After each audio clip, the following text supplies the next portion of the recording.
dia akan ketemu dengan yang namanya kata merasa.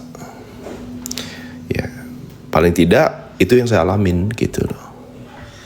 Ya.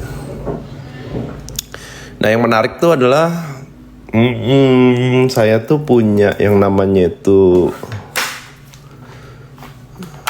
potensi ya untuk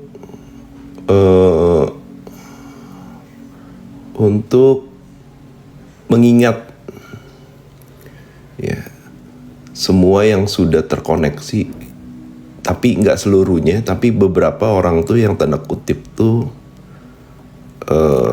memang diatur untuk terkoneksi gitu.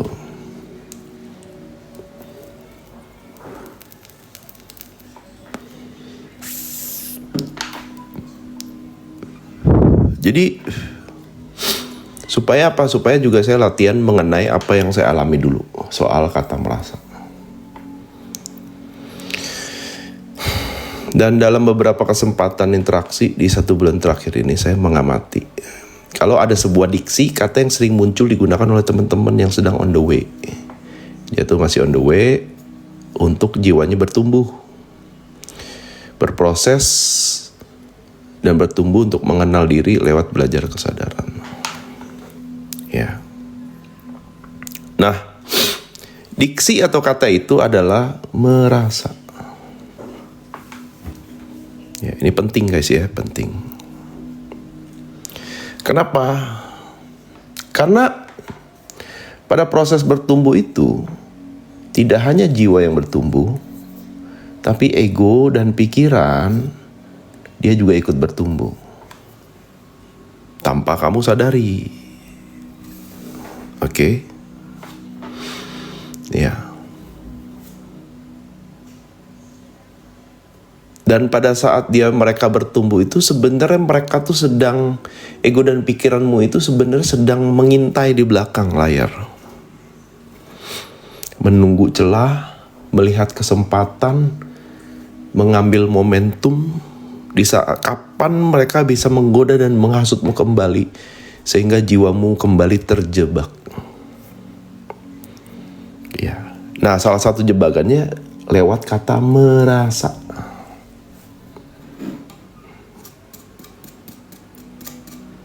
Makanya di kata eling itu ada melekat kata lan waspodo. Nanti arahnya ke sana tuh.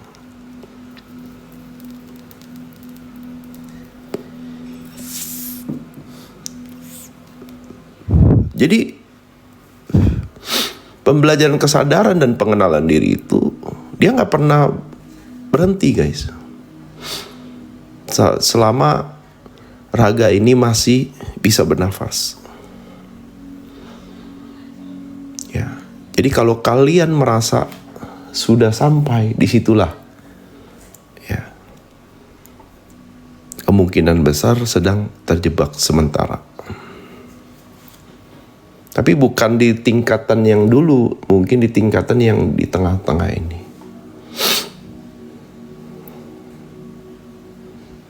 Tujuannya apa sih? Tujuannya adalah kembali, ego dan pikiran itu tujuannya adalah kembali ingin berdaulat, ingin mempunyai otoritas, ingin mengontrol si jiwa, sehingga jiwa kembali terbelenggu, dikuasai oleh ego dan pikiran untuk fokus keluar dan mengejar perolehan. Sampai sini bisa diikuti nggak, guys?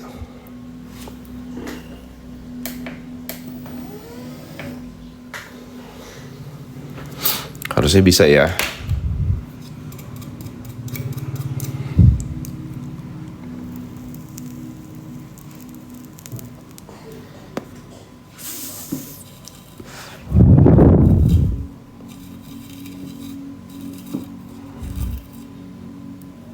Kenapa? Karena memang tugas dari ego dan pikiranmu adalah menggoda dan menghasut. tugasnya memang itu. Menghadirkan sebuah tekanan, menghadirkan sebuah yang namanya itu ujian di dalam diri. Karena jiwa hanya bisa bertumbuh kalau dia itu ditekan atau diuji lewat masalah.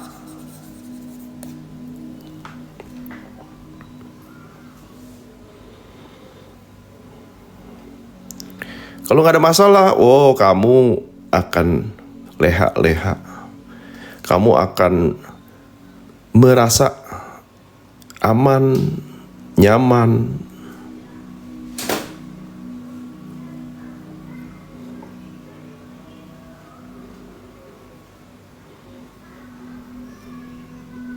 Padahal jiwamu butuh belajar. Kalau belajar pasti ada ujiannya. Jadi bagi saya kata ini cukup menarik ya. Karena secara esensi, maksud dan tujuannya secara nyata menggambarkan sebuah kondisi yang paradoks. Paradoks itu tuh bertentangan. Tidak sesuai dengan fakta, memanipulasi diri sendiri, dan juga memberi sinyal soal zona nyaman yang palsu. Ya. Halus jadi permainannya nih. Kalau kamu di sini, ego dan pikiran akan menjatuhkan dirimu. Ya. Tapi kalau kamu udah bertumbuh sampai ke sini, ego dan pikiran akan meninggikan dirimu. Wah, kamu hebat. Oh, kamu sudah sadar. Oh, kamu sudah sembuh. Oh, kamu sudah yang namanya itu selesai. Berarti dengan kata merasa itu menganggap seolah-olah sudah, padahal belum. Betul sekali. Itulah yang disebut sebagai jebakan gitu. Oh, kamu keren. Gitu. Loh, saya aja tuh masih belajar untuk mengamati ini loh. Makanya seringkali saya ingetin ke teman-teman, jangan bergantung sama saya.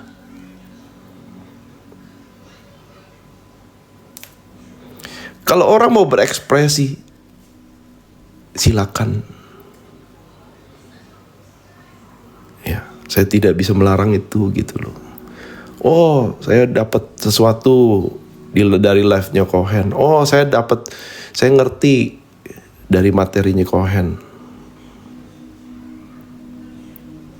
Tapi di situ guys, ego dan pikiran menggoda saya. Ya, menggoda saya guys.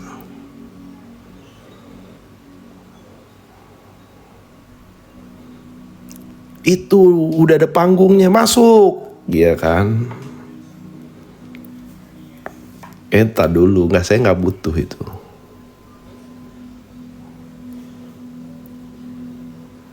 Karena saya perlu yang namanya itu belajar diam, belajar tenang, dan belajar hening untuk mengamati kata merasa ini.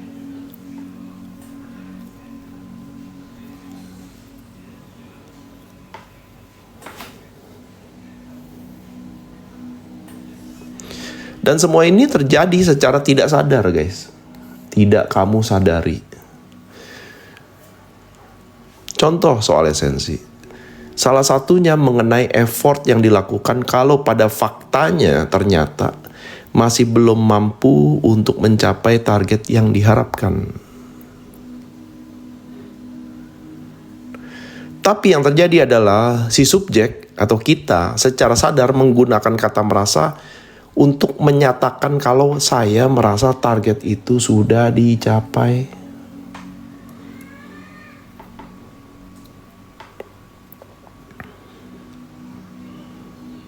Kayak ini nih. Merasa naik terus dia. Berjalan terus. Tapi ternyata muter-muter, naik turun. Tanpa disadari. Tapi ada satu lagi yang berevolusi. Bertumbuh dia. Ini kan paradoks ya. Paradoks.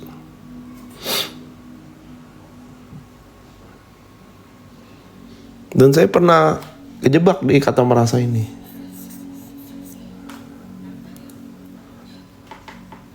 Pikir udah sembuh, ternyata masih sakit. Saya pikir sudah selesai, ternyata masih ada.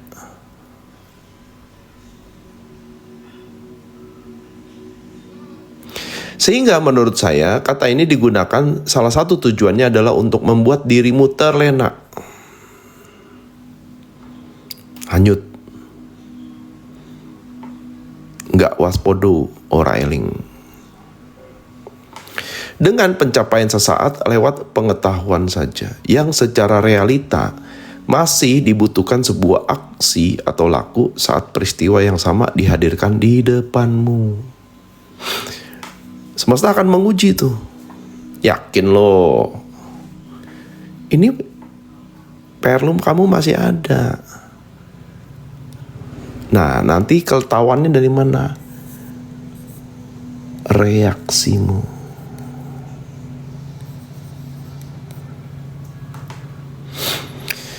Cara kamu bereaksi dengan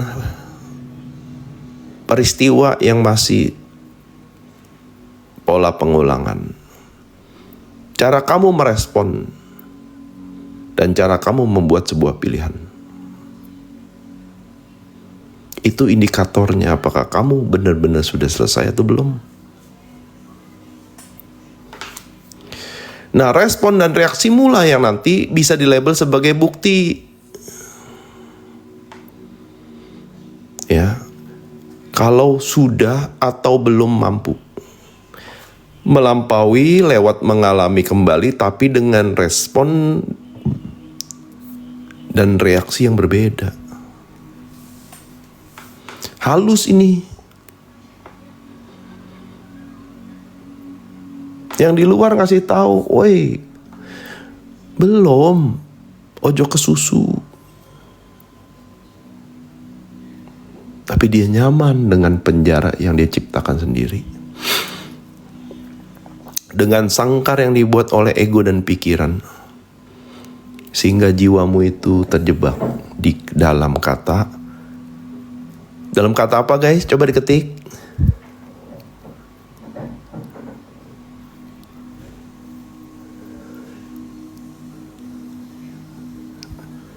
Merasa.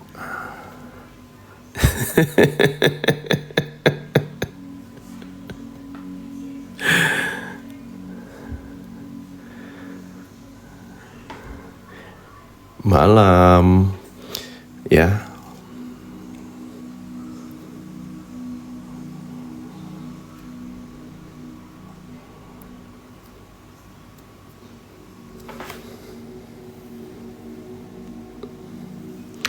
Yang menarik adalah maksud dari menggunakan kata merasa ini. Kalau menurut saya ini lebih ke manipulasi diri. Untuk tidak lagi meneruskan niat dan usaha yang masih butuh dilatih dalam periode tertentu. Nah, kejebaknya di sini nih. Karena dia dapat satu pengetahuan baru, dapat yang namanya konfirmasi. Itu dilabel sebagai sadar, guys. Iya, betul, setuju. Tapi PR-mu itu belum selesai. PR-mu belum selesai. Misalnya kamu ada 10, ada yang namanya itu 10 luka batin. Kamu baru menyadari 1. Lah 9-nya piye toh? Nah, kata merasa ini bisa meniadakan ini.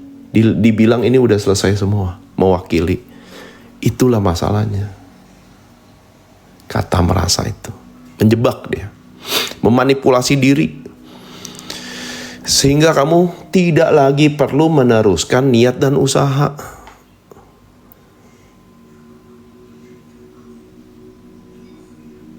Maksudnya gimana? Kalau baru sadar satu hal, jangan melabel itu sebagai sembuh total. Kenapa? Karena masih banyak sekali PR-PR yang dulu kamu gak sadari, kamu pendem di dalam diri. Luka batin, trauma, kebencian, dendam, amarah.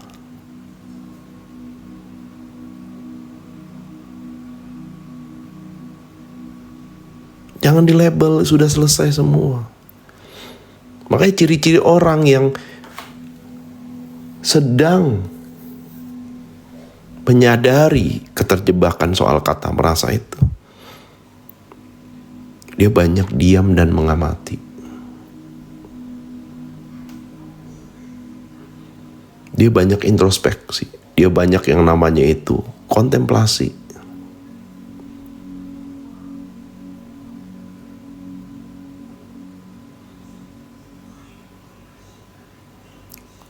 Karena dia tahu dia bisa terpeleset dan terjebak dalam kata merasa ini. Dan itu nyata, guys. Dan ini akan mampu membawa diri masuk ke zona nyaman baru. Sehingga niat dan usaha yang sudah ditentukan awal berhenti di tengah jalan hanya karena merasa.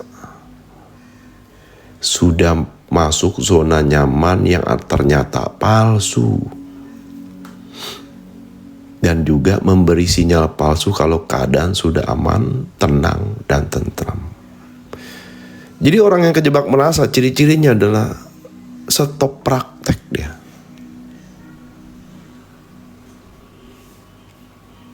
Ya.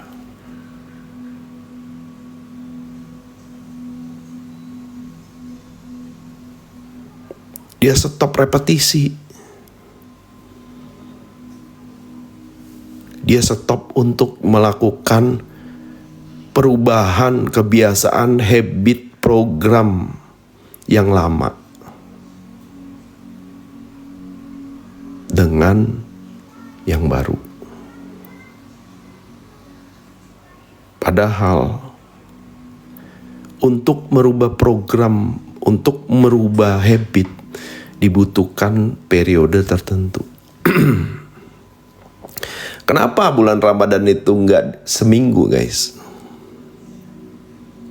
Karena apa? Kamu puasa itu disarankan 30 hari, guys. Ditetapkan 30 hari.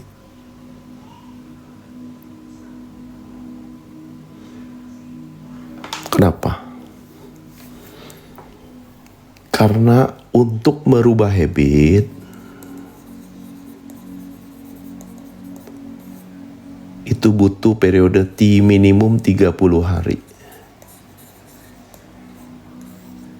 Ini mampu merubah yang namanya perilaku, pola pikir,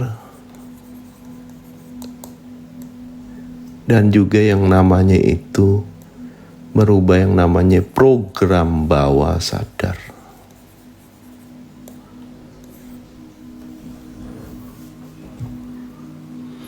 Makanya orang yang menjalankan bulan Ramadan, ya, dari tanggal 1 sampai ke tanggal 30, balik lagi ke tanggal 1, ini yang disebut kembali ke fitrah. Esensinya itu, guys. Lebaran tuh kenapa bukan ganti baju baru, bukan. Kamu sudah punya program baru. Pertanyaannya adalah, bisa nggak 11 bulan kemudian kamu jadi diri yang baru? Itu kan esensinya ya. Dari satu Ramadan ke Ramadan berikutnya tuh. Bertumbuh jiwanya. Bukan malah terbalik. 11 bulan ya, kamu gak jadi diri sendiri. 1 bulan penyucian jiwa, ya kan. Nah harusnya begitu dia sudah suci, balik ke fitrah, sehingga dirimu nanti 11 bulan ke depan menjalani sebagai diri yang baru. Bukan terbalik guys. Aduh, habis lebaran balik lagi ke nol. Balik ke program lama gitu loh. Logi piye to son. Aduh, cuma tambal sulam tok.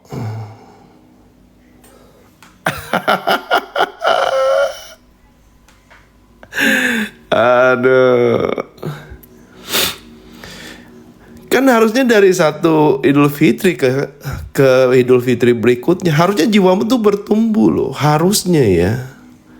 Tapi tahu nggak, kebanyakan orang tuh setelah Lebaran apa? Kejebak di apa? Merasa guys. Dia kejebak di merasa. Dia merasa saya sudah suci nih, udah 1 bulan puasa nih. Jadi yuk kita main-main yang kotor-kotor lagi. Nggak gitu konsepnya kan.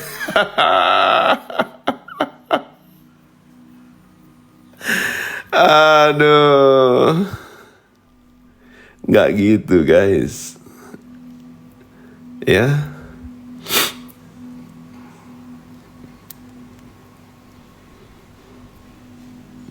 saya kadang bingung tuh kan.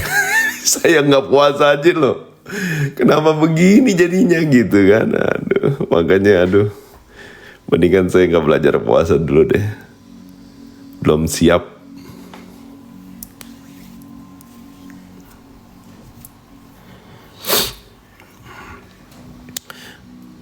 Di bulan Ramadan itu kan kamu kan melatih diri ya, mengontrol hawa nafsu. Supaya apa? Supaya kamu tuh jiwanya tenang. Supaya kamu tuh menyadari, iya ya,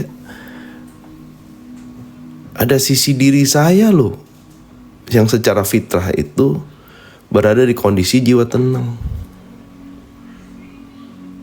Tapi kenapa setelah Idul Fitri lupa untuk menjaga ketenangan jiwanya, malah diulangi lagi. Kejebak di merasa dia. Nah jadi setelah mengkontemplasi dan membedah lebih dalam lagi soal kata merasa ini tuh, saya tuh sampai kontemplasi, saya bedah nih, saya bongkar kata merasa ini. Saya mampu menarik sebuah kesimpulan kalau ini adalah bentuk usaha dari diri palsumu, yaitu ego dan pikiran yang sedang berusaha mengintervensi progres jiwa untuk bisa bertumbuh. Dia pengen punya kontrol lagi tuh atas jiwamu tuh. Ya. Dan ini dilakukan dari ranah bawah sadar yang dimainkan secara rapi, secara halus, terstruktur, dan mempunyai tujuan yang sangat jelas, yaitu kembali dominan sebagai pengendali atas diri dan jiwamu. Nah kalau udah begini berarti kan terbelenggu lagi dia oleh yang namanya nafsu.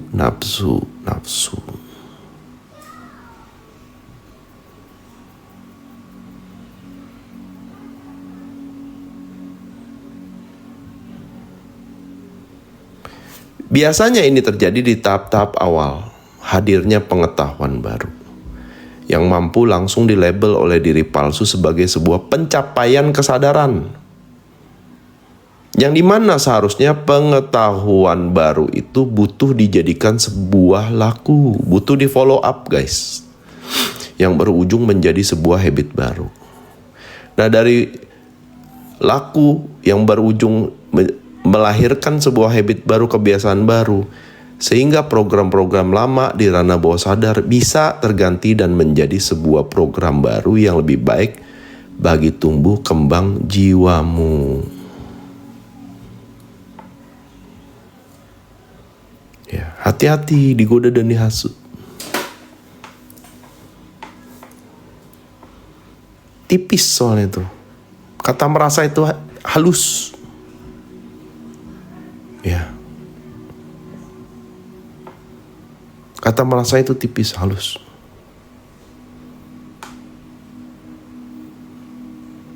Dan dia paham betul celahnya di mana. Dan dia tuh mengerti banget momentumnya di mana untuk masuk.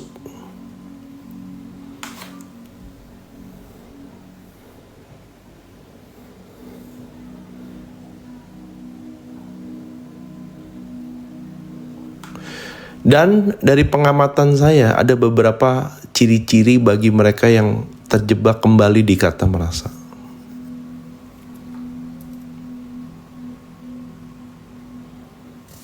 Yang pertama adalah euforia, guys.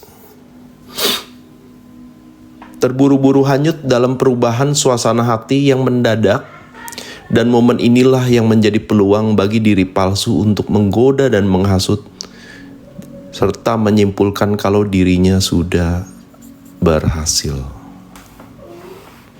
Euforia dia, seneng banget. Ya. Hanyut ya.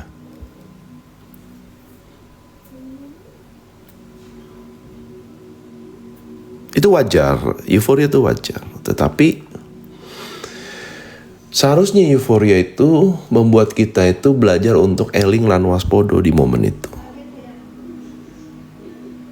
Tidak terburu-buru menyimpulkan.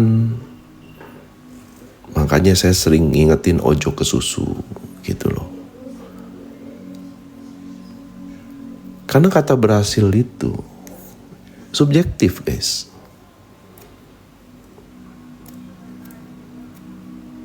Ya.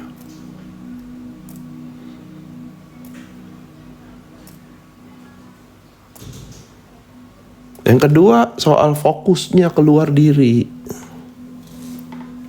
Ketarik fokusnya untuk keluar diri. Padahal pada saat kamu melakukan yang namanya pembenahan diri, bersih-bersih itu soal habit lama dan program lama, dimulai dari fokus ke dalam diri. Nah, pada saat euforia, kita ketarik keluar diri, digoda ya untuk membanding-bandingkan dengan perjalanannya orang, pencapaiannya orang. Ya, membandingkan dirimu sendiri. Ya. Sampai di titik antara kamu kecewa atau kamu merasa bangga. Dan kedua-duanya gak penting sebenarnya bagi pertumbuhan jiwamu. Dan disitulah jebakannya hadir tuh.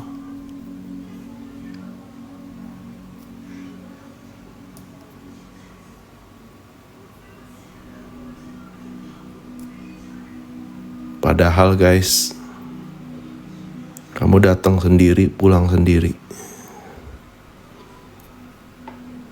Artinya apa?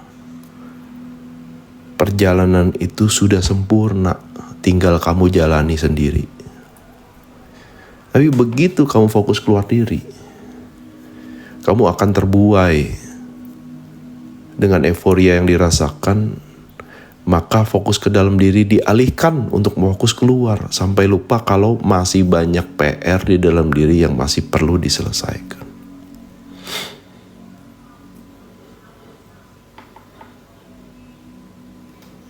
Tanpa disadari, dia dikendalikan oleh si pikiran, oleh si ego untuk mengejar pengakuan, guys.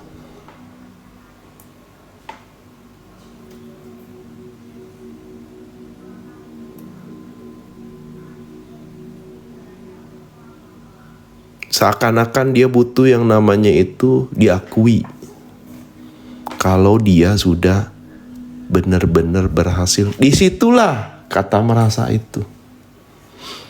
Yang saya bilang kalau dibedah, sebenarnya enggak yakin dia. Ya. Enggak yakin, kata merasa ini kalau kamu belek nih, di tengahnya adalah tidak yakin. Namanya juga merasa. Kalau yakin, kamu tuh enggak butuh pengakuan, enggak butuh validasi. Enggak butuh konfirmasi.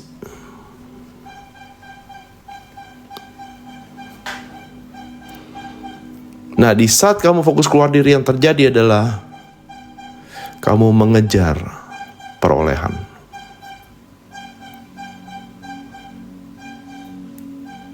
Kamu akan membanding-bandingkan perjalananmu dengan perjalanan orang lain.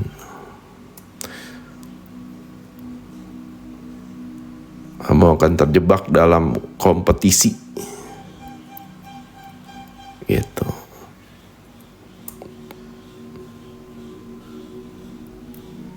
Kompetisi dari si ego, kompetisi dari si pikiran.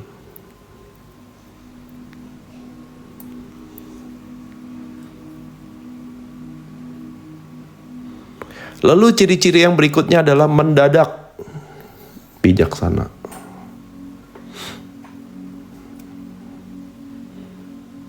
Timbul keinginan, ingin bisa bermanfaat ke orang lain, padahal bermanfaat ke diri sendiri saja belum selesai, alias belum bisa bijak sini.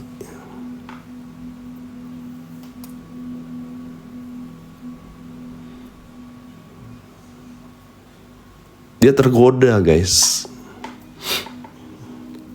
Tergoda untuk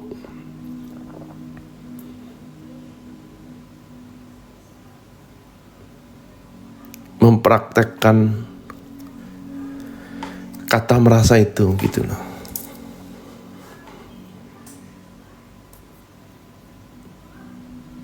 Jadi dia terburu-buru ingin bijaksana.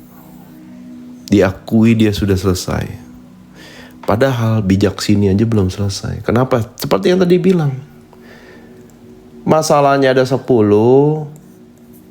baru 1 yang selesai, tapi di sini dijebak dengan yang namanya merasa. Sehingga yang 9 dianggap sudah selesai.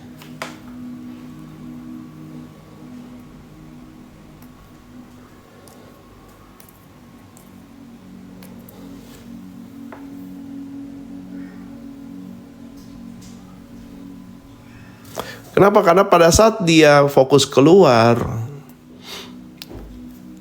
dia lupa untuk bijak sini. Dia lupa untuk mengkontemplasikan PR apa sih yang belum selesai, yang perlu diselesaikan.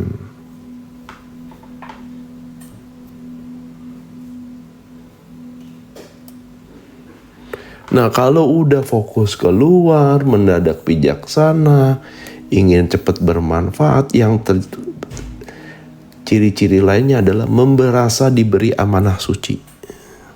Dulu saya di sini nih kejebak nih. Karena terlalu fokus keluar diri dan ingin bijaksana, maka godaan berikutnya adalah merasa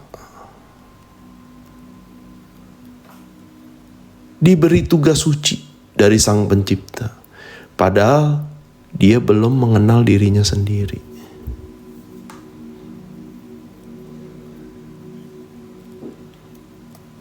Dulu saya di sini nih.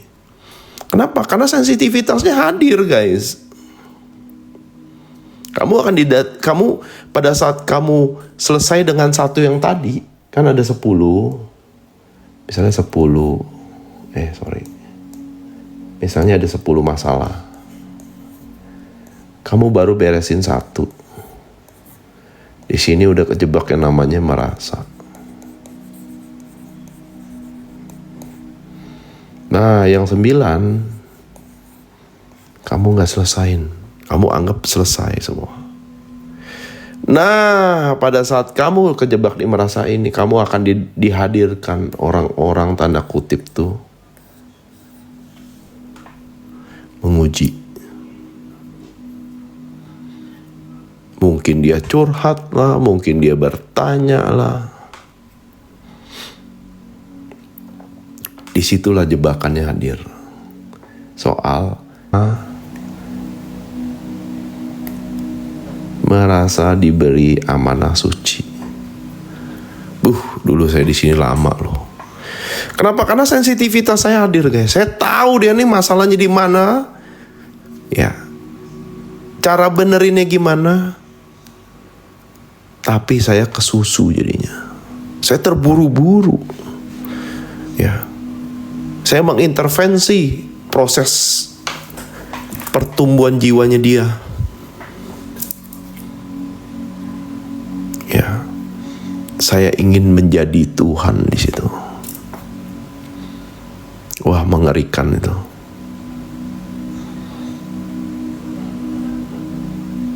Itu godaan tuh ya.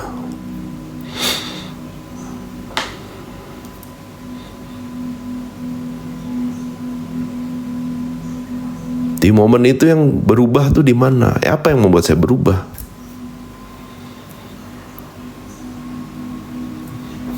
Waktu saya itu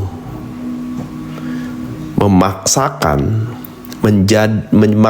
diri saya untuk menjadi obat bagi orang yang tidak merasa sakit, guys. Wah, di situ sakit banget tuh. Aduh. Saya sampai komplain ke Tuhan.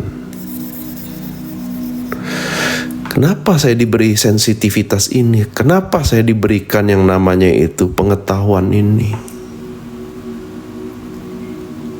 Saya tahu apa yang dialami, saya tahu apa yang dirasakan olehnya. Begitu saya ingin membantu, kenapa?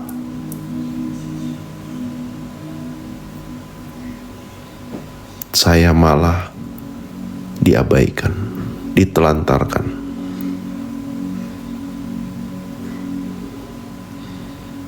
Disitulah saya nemu yang namanya itu penjelasan mengenai jangan menjadi obat bagi orang yang tidak merasa sakit.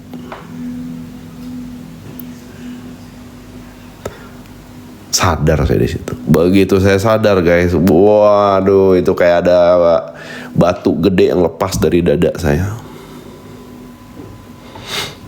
Saya ingat banget itu. Lama saya terjebak dalam kebingungan itu. Terus ada yang ngasih tahu, "Hen, lu coba ke sana, ke daerah Kuningan sana. Kuningan yang di Jakarta lo ya, yang di Jakarta. Kamu ke Kelenteng sana cari Mak Dewi Kwan Im sana." Saya inget tuh, tapi saya nggak pernah jalanin. Begitu itu denger, wah inget. Udah malam banget saya ke sana. Udah mau tutup pula, karena dia tutup jam 8. Saya tuh sampai sana tuh jam 7.45. Saya bilang, "Saya boleh nggak berdoa?" "Boleh, silakan. Tapi kita tutup jam 8. Oke. Saya sujud, saya cerita.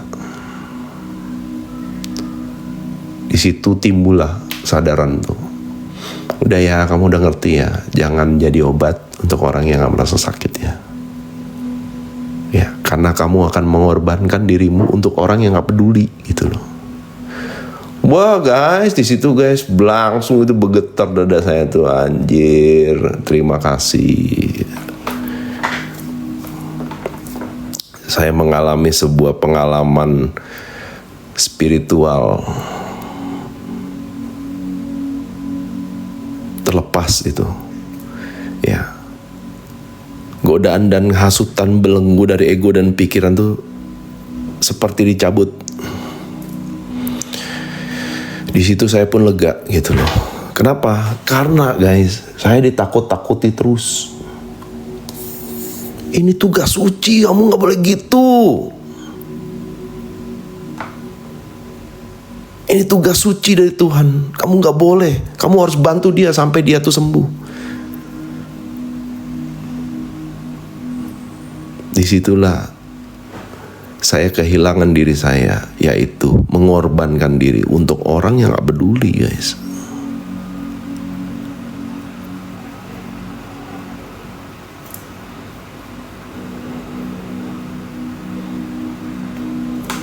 Lalu yang berikut ciri-cirinya adalah mengejar validasi. Karena kata merasa itu kalau dibedah esensinya adalah ketidakyakinan, maka dia akan sibuk mengejar validasi dan konfirmasi dari orang lain. Hanya untuk merasa yakin loh, bener gak sih ini gue udah selesai gitu loh. Dan lucunya guys, lucunya orang yang merasa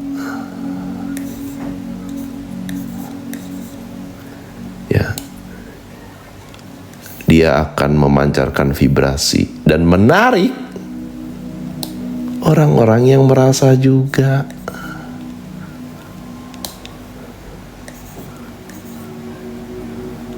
Ketemu di satu frekuensi.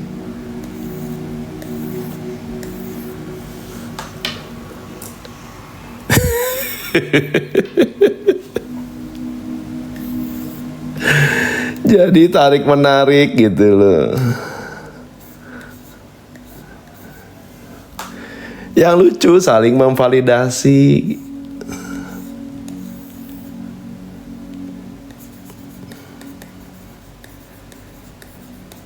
Nah,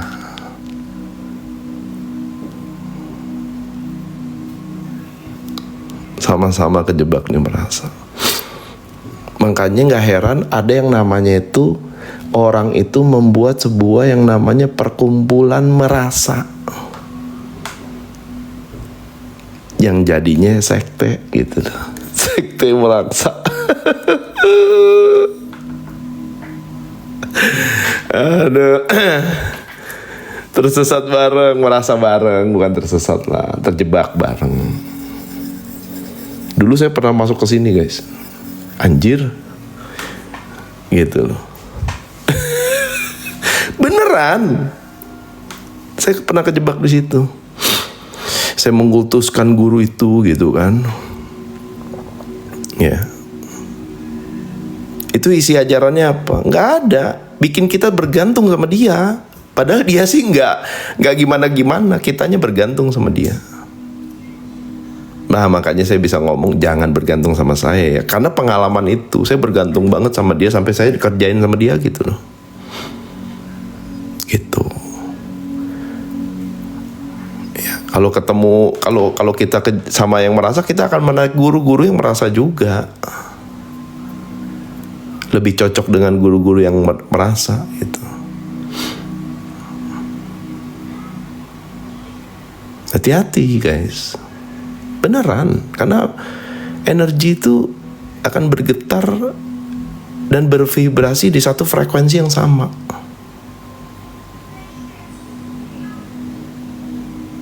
Ya.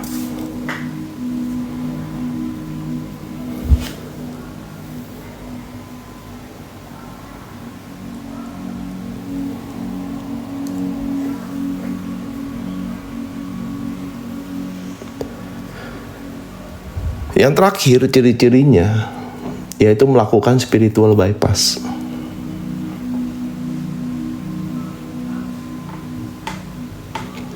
Jadi yang masih terjebak di kata merasa itu artinya secara kecerdasan emosional atau EQ dia belum cerdas. Belum selesai dia.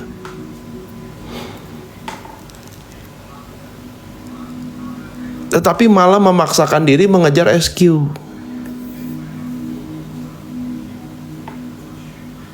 Kecerdasan spiritual dan berujung masuk ke dunia supranatural tuh. Bukan jadi supernatural, jadinya supranatural. Kenapa? Karena emosionalnya gak cerdas. SQ itu, ini kan udah masuk karena apa? Energi, vibrasi, frekuensi guys. Oh berbahaya guys, hati-hati. Kamu akan terjebak dengan mengejar sensasi ntar. Mengejar yang namanya itu titik-titik energi. Kenapa? Karena kamu gak cerdas secara emosional. Ritual ini, pergi ke sini, pergi ke sana. Ya. Mengakses forbidden knowledge gitu. Forbidden knowledge tahu nggak?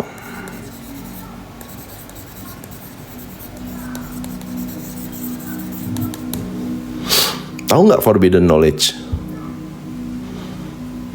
Forbidden knowledge itu adalah pengetahuan terlarang, guys.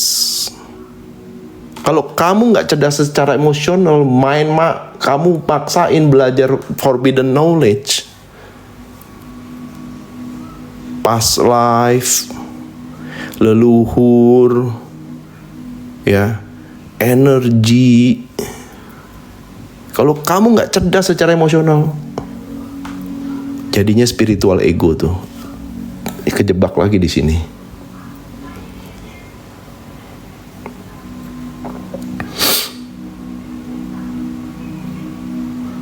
Jadinya apa?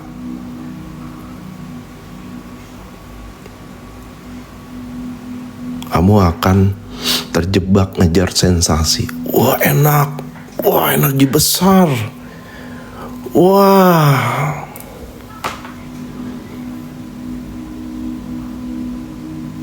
ke gunung ini, ke gunung itu, ke makam ini, ke makam itu. Padahal kamu lupa, guys, ada percikan Tuhan di dalam dirimu loh. Gak kemana-mana loh.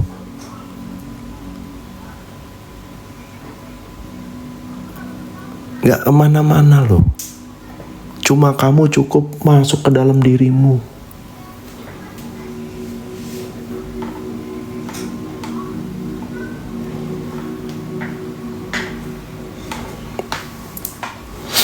Jadi hati-hati. Kalau belum cerdas secara emosional, gak usah maksain ngejar-ngejar kecerdasan spiritual. Gak bakal nyampe juga sih, linglung juga. Ya, gak bakal nyampe juga. Ibarat ini SMP, ini SMA. Kamu maksa masuk ke kelasnya SMA, bisa gak? Bisa, duduk sana kamu bisa. Tapi ngerti gak pembelajarannya? Enggak. Yang jadi apa? Tafsir.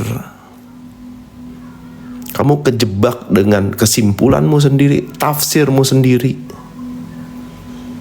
Ujung-ujungnya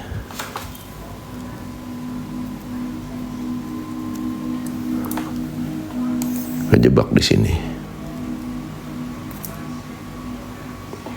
Urusan leluhur nggak usah, kamu tuh nggak usah ganggu gugat. Di saat kamu udah cerdas, udah pantas dirimu, itu kebuka sendiri. Ya. Masa kamu cucunya orang lain lebih ngerti, kan lucu ya? Coba kamu pakai logika deh. Soal leluhurmu, kamu kan cucunya. Masa orang lain lebih ngerti daripada kamu?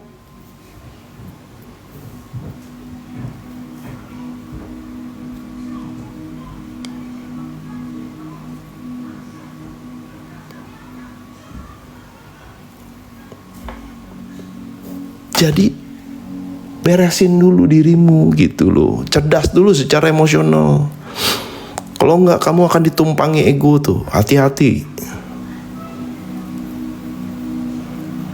Hati-hati.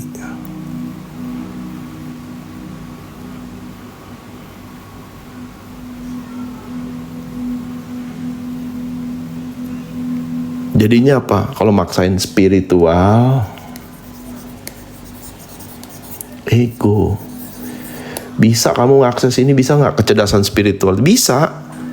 Makanya orang-orang yang maksain sebelum dia cerdas secara spiritual, ngebahas Tuhan aja berdebat, guys, kan lucu, kocak gitu.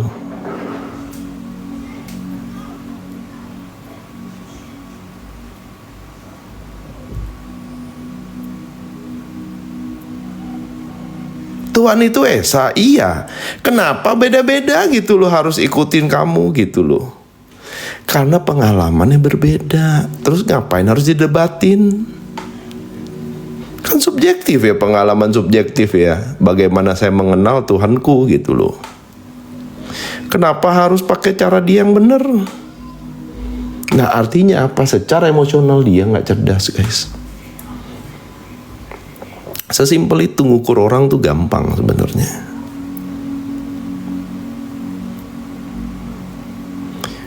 Ya, harusnya kalau udah mau bahas kecerdasan spiritual, soal semesta, hukum semesta, soal yang namanya soal yang namanya energi, vibrasi, frekuensi,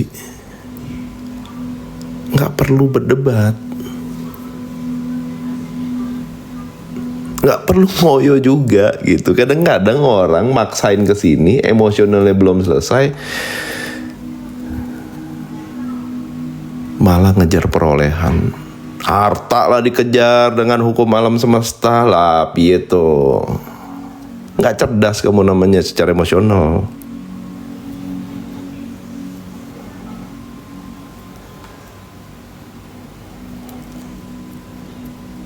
Nggak usah dikejar.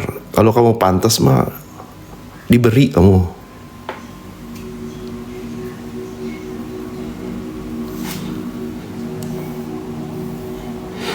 Oleh karena itu, kita harus terus untuk melakukan refleksi diri dan perenungan diri secara berkala. Kontemplasi, diam, merenung.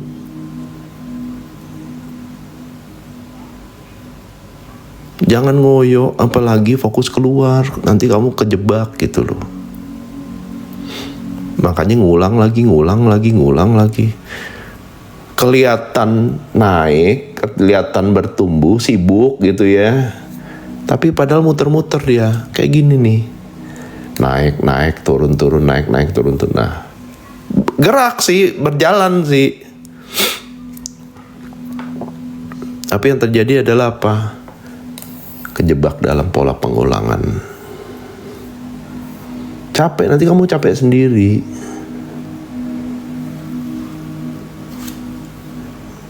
Ya, jadi belajar. Orang-orang yang tanda kutip menyadari kata merasa ini, dia diem tuh.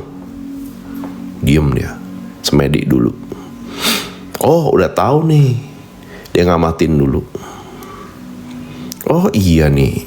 Yang diamati siapa? Diri dia sendiri. Ego dia sendiri. Pikiran dia sendiri. Dan itu butuh direpetisi, guys. Itu butuh yang namanya itu laku secara berkala.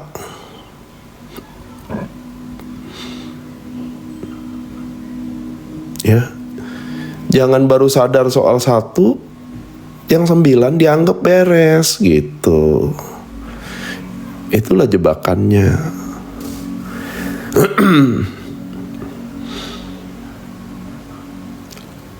Jadi lewat proses amati sampai kamu mampu menjadi pengamat atas dirimu sendiri, yaitu ego dan pikiran. Diamati terus. Sehingga tetap berada di posisi aware, eling, yang jika dilatih akan mampu menghadirkan sebuah kejernihan, clarity dalam proses mengamati. Dan lewat clarity itu, kamu akan jadi mampu untuk tidak terburu-buru menyimpulkan alias ojo ke susu, guys. Makanya saya ngingetin mulu, ojo ke susu yo. Amati aja, udah. Kenali gitu loh gerak-gerik egomu sendiri. Kenali gerak-gerik pikiranmu sendiri. Apakah terkendali atau enggak gitu loh oleh jiwamu.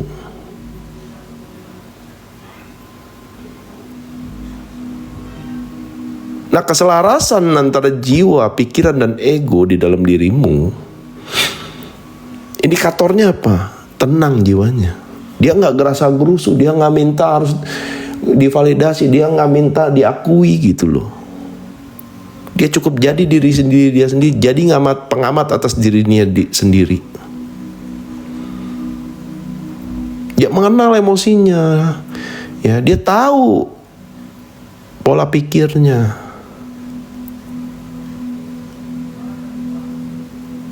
Tapi dia tidak menyimpulkan, guys.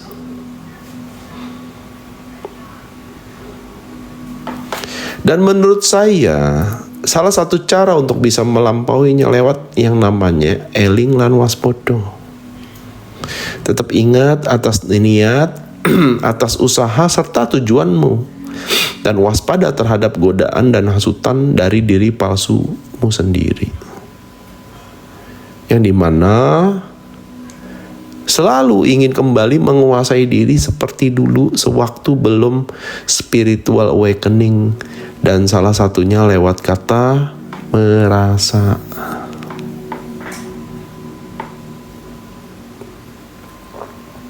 Gitu.